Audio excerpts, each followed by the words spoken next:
Anilok's roll basics, care and maintenance, and the application of doctor blades. When you think about the flexographic printing process, the heart of the process is the Anilok's roll. There are many other components associated with the printing process, for instance the inks, the substrates that you are printing on, and the doctor blades. Considerations like whether you are using a metering roll or a chambered system.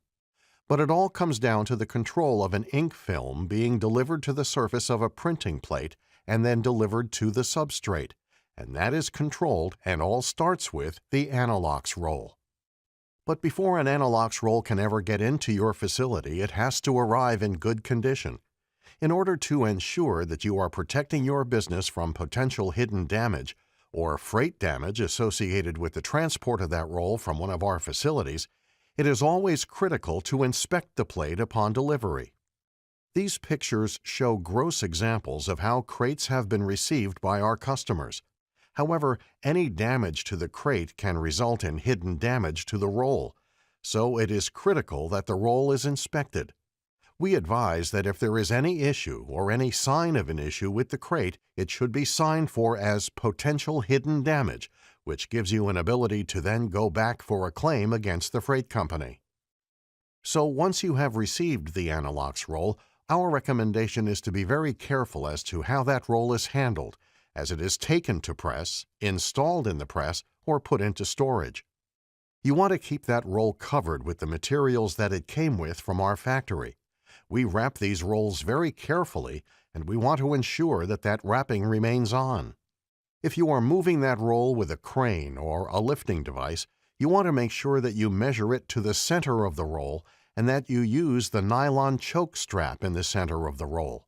This way you have proper balance for the handling of that roll. Obviously, it is very important to use all EH&S pass safety requirements as you are moving the roll to avoid damage not only to the roll, but damage or injury to the employee.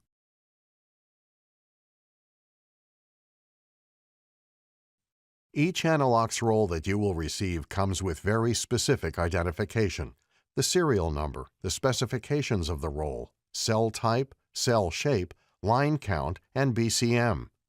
This is an opportunity to record that information using the cell certification document that comes with that roll so that you are able to note where that roll is being stored or which position on the press it is being installed, whether it is the first print station, second print station, and so forth. This will enable you to go back and reference that roll as it ages so that we can track its life cycle. As part of evaluating this roll through its life cycle, we really want to be able to identify, through the use of magnification and your inspection, the condition of the engraving. Do you know what is a good engraving? Good engraving is produced with chromium oxide ceramic, which has a high density with a porosity of less than 1%, also a hardness that is in the range of 1250 Vickers, which gives us the ability to create a roll that has a high degree of wear resistance and chip resistance. We want to make sure that the roll has ideal cell walls so that they are not fragile, also that they provide proper support for the doctor blade. And we want to ensure that every roll you receive, whether it's the first roll or second roll, or whether it's a week from now or a year from now, that they are produced accurately and consistently to ensure you have the highest uptime on your press. Anilok's roll life depends on many factors. If a roll is specified properly, the correct LPI, the correct BCM, that it's manufactured to the ideal requirements, and it is used and maintained properly, you can expect a life cycle of 3 to 5 years for that Anilok's roll. Premature wear can be caused by damage to the surface of the roll, can be caused by score lines or the inappropriate use of filters and magnets in the ink. Other culprits can be the metering system, and damage can be caused by excessive blade pressure or using incorrect doctor blades. Of course, rolls are also damaged and can be damaged by improper handling and improper cleaning. But one of the biggest culprits that we see which shortens the life of an Anilok's roll is plugging. However, by maintaining proper maintenance procedures, daily, weekly, and monthly procedures, we are able to ensure that you have the highest volume available from that anilok's roll, which can greatly extend its life. So when we more specifically talk about wear, we start with an engraving that has the ideal characteristics. Wear is identified as the walls begin to get wider. The surface becomes shiny and polished, and therefore, of course, if we are removing ceramic from the surface of the walls, we are getting shallower cells, and that begins to decrease the volume of the anilok's roll. Many of our customers have set standards of 10 to 15% volume reduction caused by wear, and that roll then comes back into our facility for re-engraving. Probably the biggest culprit in having a roll re-engraved is caused by damage. What we see is 75% of the anilok's rolls that we audit and 75% of the anilok's rolls that come through our facilities have a very high degree of damage. Further, this happens before they wear out, so if we are able to reduce the amount of damage, we are going to be able to reduce your overall spend on anilok's rolls because you will begin to get the true value of those anilok's rolls. Ceramic is very hard, but it is also brittle, so impact damage, sending an Allen key through a print nip, for example, will definitely damage an anilok's roll. Improper handling, improper cleaning methods, and, as we spoke earlier, contamination in your inking system causing score lines, all of this can create damage to an anilok's roll which requires replacement. So if we look at score lines, these 4 images outline what score lines look like from a distance, as well as under high magnification. We can see here streaks on the surface of an anilok's roll around its circumference, and these are often caused by contaminants in the inking system. A score line can be caused by a foreign material filling the anilok's roll cells. This could be, for example, metal or blade material being driven into the cell itself, reducing the amount of ink and therefore creating a light spot in the resulting print. Counter to that, it can be a score line caused by a hard item, like a piece of a doctor blade stuck behind the doctor blade, removing ceramic.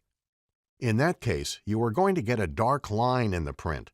Both can be prevented by proper procedures and proper use of magnetics and ink filtration systems.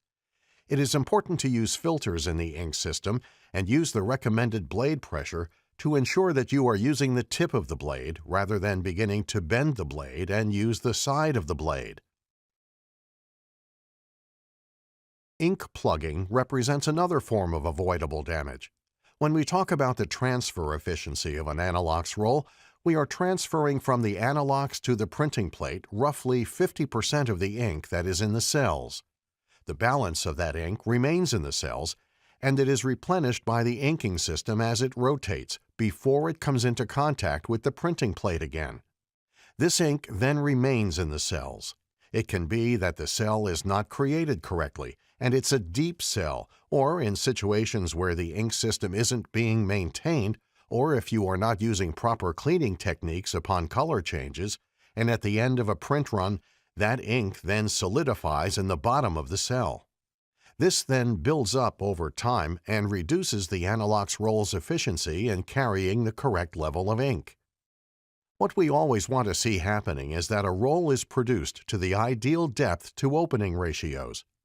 You can use Pamarco's Screen Selector Guide, which provides very specific guidance on various cell geometry and the volume and depth of the cell that we would recommend for that application. This will, in turn, ensure that you have the best possible performing anilok's roll. But in addition to that, we would like to work with you to have proper maintenance and proper cleaning procedures, which will then allow you to get the maximum value and highest uptime on your press. Those maintenance procedures include daily cleaning, weekly cleaning, and monthly cleaning techniques in order to maintain the full efficiency of the anilok's roll. A couple of quick points on cleaning a ceramic anilok's roll. We want to use a stainless steel brush because the stainless steel has sufficient hardness so that it cleans versus the ceramic being worn by the brush. We want to choose the proper cleaning chemicals. There's a portfolio of different products that can be used. but we specifically work with products that are pH adjusted to ensure that they will not affect the anilok's roll. There are on-press cleaning systems like Sanilox, a sodium bicarbonate used to clean the surface of the anilok's roll. This deep cleans the cells to return them to the maximum level of volume. That same system is also available in off-press applications, and there are a variety of other manufacturers that produce quality equipment to clean these rolls and sleeves outside of the printing press. The key here is always to inspect the roll before it is cleaned, and then inspect the roll again after it has been cleaned using magnification and other devices similar to an MD scope, troika scope, or K-patch to read the volume of the roll before and after. And when inspecting and getting these rolls clean, we talked about the original cell characteristics. If you maintain records of what those engravings looked like when they were new, you are able to judge what those engravings look like after cleaning and over the course of time. You want to use high magnification in order to be able to inspect those rolls. And again, you are documenting the condition of these rolls so that you are able to track their life to ensure that you are getting the maximum value from your investment. So, to follow on with that statement, we want to talk about inventory management. And with inventory management, you have all the information necessary to check the roll at incoming as it is received. We want to document the condition of that roll over time, the volume of the roll. You can also determine very clearly whether that roll needs attention based on its ability to deliver the correct ink film thickness, density, and color. And we want to continue to document those rolls for potential damage. Pamarco offers a roll audit process where we'll come in and, with every roll in your facility, inspect the rolls, determining the overall condition in regard to cleanliness and wear. We provide you a detailed report of the condition of all rolls in your facility with a very clear green, yellow, orange, red traffic signal type identification on what's good, what needs attention, and what should be immediately addressed with regards to problems. So, as a wrap-up to this whole discussion, we want to pay particular attention to care and handling, both from a safety standpoint as well as preventing potential damage to the anilok's roll. We want to ensure that there are no sharp hand tools that are being used as that roll is unwrapped that could potentially damage the surface of the roll. We want to make sure that there are no sharp tools that are being used around the anilok's roll while it is in the press. We want to ensure that we keep the ink circulating as the press is operating and the anilok's roll rotating when it is in the idle mode in order to prevent ink drying in the cells. We want to clean the rolls thoroughly every time the roll is used. We don't want to just use water in the circulation system. We want to have a surfactant, a soap in that system to provide lubricity as well as to ensure the rolls are cleaned while they are idle. We want to use the correct brush, stainless steel with ceramic. We want to view the cells under magnification both before and after cleaning to ensure we are actually accomplishing what we are attempting to do. We want to keep the rolls covered when they are not in use. And we want to store the rolls safely in a crate or on a rack. And when we are handling sleeves, we don't want to sit them on hard surfaces, fracturing the ceramic on the ends. I hope this has been useful. Thank you.